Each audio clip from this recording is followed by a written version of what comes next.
Bir кездері Тимур деген бала өмір сүріпті. Ол өте қызық және әрқашан жаңа оқиғаларға дайын.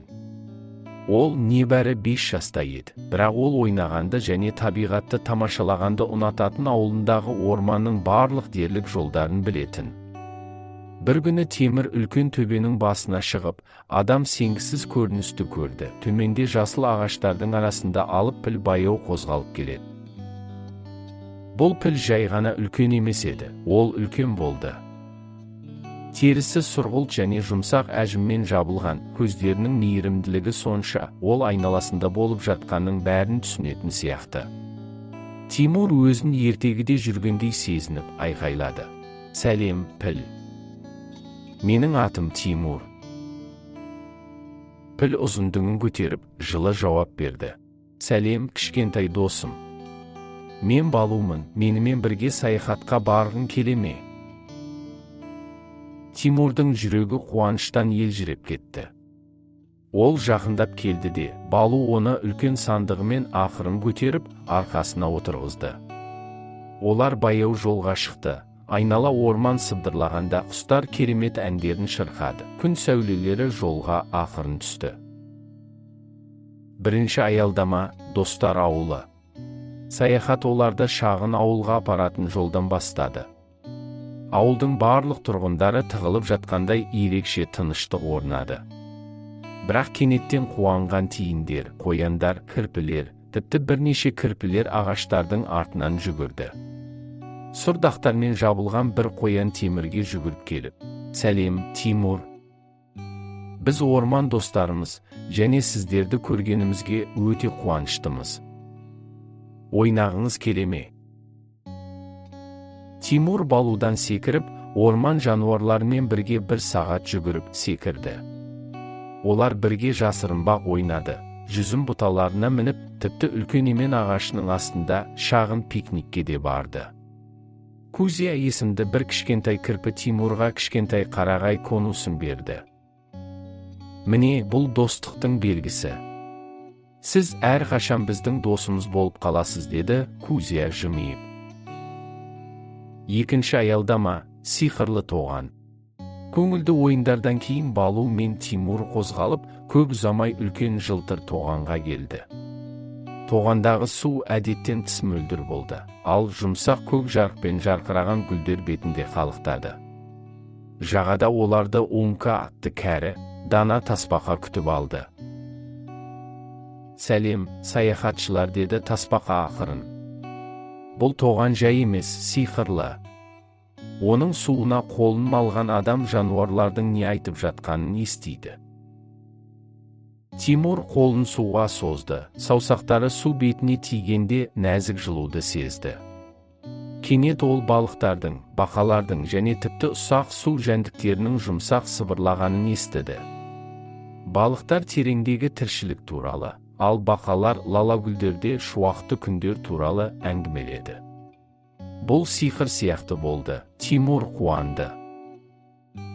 Мына кішкентай тасты ал, деді Умка, және оған жарқыраған тасты. Бұл басқаларды тыңдаудың қаншалықты маңызды екенін еске салады. Өйткені әр сыбырдың өз тарихы бар. Үшінші аялдама, ертегі таулары. Олар сапарын жалғастырып, ертегі таулары деп аталатын биік тауға келді. Бұл таулар қараңғыда жарқыраған гүлдермен көмкерілген, ал тастар ертегідегі жаратылыстардың кескіндей ойылған. Таудың басында Балу Темірге ұсыныс жасайды. Ең биік шыңнан күннің батуын көруге ше. Балу баяу, бірақ сенімді түрде тауға көтеріле бастады, және көп ұзамай олар ең шыңына жетті. Құстар ұяларына қайтып келе жатқанда, күн сәулесі аспанды қызғылт сары және алтын реңктерге бояған кезде бұл жерден көрініс таң қалдырды. Темір демін басып, Балудың арқасына отырып, өзін осы ұлы дүниенің бір бөлшегіндей сезінді. Сонда ол кейде жай ғана айналаға қарап, сұлулықтан ләззат алудың қаншалықты маңызды екенін түсінді. Таудың басында оларға Дара атты кәрі үкі ұшып келді. Ол тау туралы аңыздардың бәрін білетін және Темір мен Балға бір кездері мұнда ежелгі алыптардың өмір сүргенін, жануарларды достыққа, табиғатты аялауға үйреткенін айтып берді. Тимур, мына қауырсынды ұста, деді Дара оған күміс қауырсын беріп. Табиғаттың нағыз досының жүрегі сияқты жүрегіңді таза, мейірімді етіп сақтасын. 4-ші аялдама, шаттық орманы. Балу мен Тимур тауының басынан шаттық орманына түсті. Оның әр бұрышы көңілді дыбыстар мен жарқын түстерге толы. Мұнда гүлдер өсіп, ән шырқады, ал ағаштар музыкалық аспаптар сияқты желмен ойнады. Орманның қақ ортасында әткеншегі бар үлкен емен ағашы тұрды. Ол ленталармен және қоңыраулармен безендірілген. Тимур әткеншекке көтерілді, ал Балу оны ақырын тербете бастады. Қоңырау соғылып, бүкіл орман осы көңілді әуенге қосылып, ән салғандай болды. Сол кезде Лаки есімді кішкентай түлкі жүгіріп келіп, Тимурға қуаныш пен көңілділіктің белгісі ретінде жапырақтар мен жидектерден жасалған білезік берді. Соңғы аялдама, армандар шырағы. Кеш батып, Балу Темірді түнгі аспандағы әрбір жұлдыз көрінетін армандар алаңына апарды.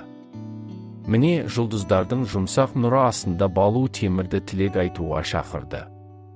Тимур көзін жұмып, ұлы досын мойнынан қысып құшақтап, өзінің шын тілегін айтты. Оның әрқашанда осындай адал достары болса екен, олар қайтадан бірге саяхаттаса екен. Балу күлді де, армандарыңыз сізді әрқашан таңғажайып шытырман оқиғаларға жетелеп, шынайы достарыңыз жақын болсын. Келесі күні таңертең үйінде Тимур оянды. Бұл арман шындықтан да асып түсті. Ол қолына кішкентай конусты, жарқыраған тасты, күміс қауырсынды және жидек білезігін мықтап ұстады.